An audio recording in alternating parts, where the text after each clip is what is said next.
Never, ever give up. Just keep going forward. Never stop. It may seem like you have no chance. It may seem like it's over. Never, ever quit. If you're a quitter, I hope you quit right now and stop watching immediately, because you'll never make it. I love building buildings. I have a lot of fun building buildings. The fact is, I do it for fun. I do it for game. I do it for sport. I happen to make a lot of money doing it.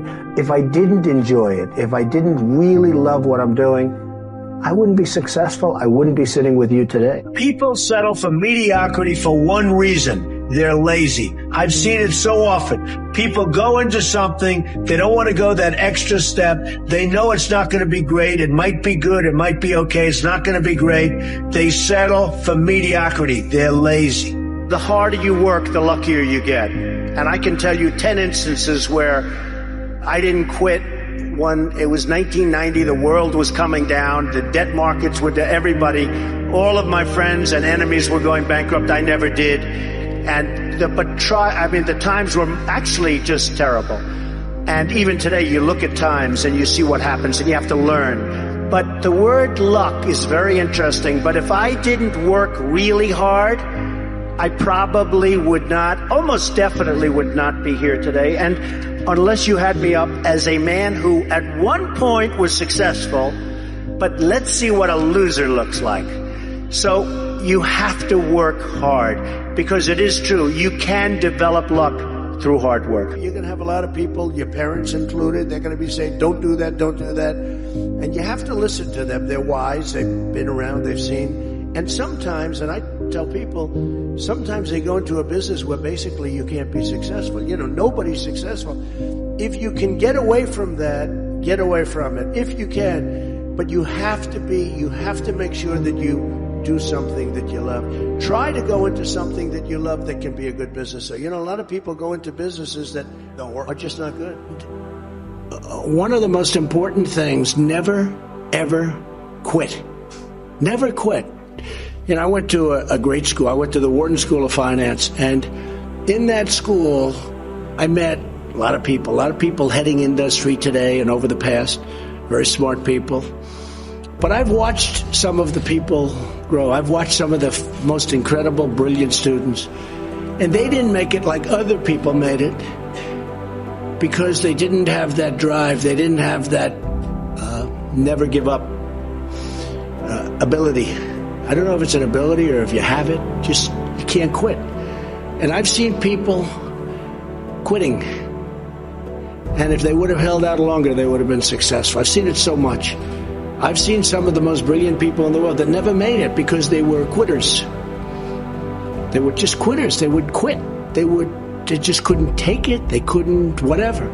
One of the things about loving what you do is that it's not work, and therefore you don't quit automatically. It's a lot easier not to quit. But you can never give up. Now, you have to also have flexibility, though. You can't necessarily say, I'm never giving up, and you got to be able to weave and bob. You don't have to go through a concrete wall when you can go over it or around it or under it or something. You have to have flexibility. You have to always be able to change course a little bit, maybe always with that same goal, but don't quit. You have to have an ability to handle pressure. Because no matter how successful you are, I have many, many friends and enemies, a lot of enemies too, I don't care, but they're smart. I have a lot of enemies, and I've watched people and I've seen it. And people that can handle pressure can be entrepreneurs, can be successful. Now, I have some friends that are really, really smart, but they can't handle pressure. In which case, they should work for somebody, do great, and have a good life. There's nothing wrong with it. Because I almost think that's an instinctive thing, the ability to handle pressure. Now, one of the things I tell people about pressure is, you know what? They said, how do you handle pressure? Who's had more pressure than me? Have I had pressure over the years? And if you can't handle pressure, you have to know that about yourself. You have to know that about yourself. So, handle pressure. If you can't, that's okay. But one of the things I tell people about handling pressure is, remember, because they ask me the question, how do you handle the stress? And I actually thought of it to myself, you have to remember, it doesn't matter. God matters, your family matters. It doesn't matter. And if you say it, I have some people, they say, I've got to be successful. I've got to be. They'll never be successful. It's too crazy. They can't think straight. Does that make sense? So you've got to be able to sort of say to yourself, nothing matters that much other than the real big deals with family, with your faith, etc. Going against the tide is great if it works. Now, it doesn't always work, and you really have to be smart to go against the tide because you're going against a lot of smart people. But when you get it right, you'll end up better, whether it's Microsoft or Google. I mean, so many people that have really hit big have gone against the tide. But you have to have great confidence in yourself. You have to be the right person. There are very few people that can pull it off, but when you pull it off, it's great. Same thing in real estate. You go against the tide. People are selling, you're buying, the tide changes. You have to love what you do. If you do it for the money alone, it's probably not going to work. I have friends where I tell them, get out of this business, which is a good business, and go into another business, which isn't as good a business, because they like the other business better.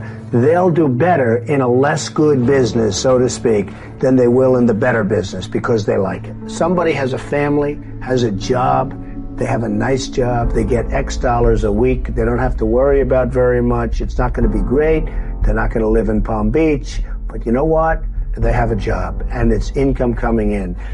The hardest thing to do, in my opinion, in business is to leave that job and become an entrepreneur because you're risking your wealth, you're risking your family, your health, your family's health.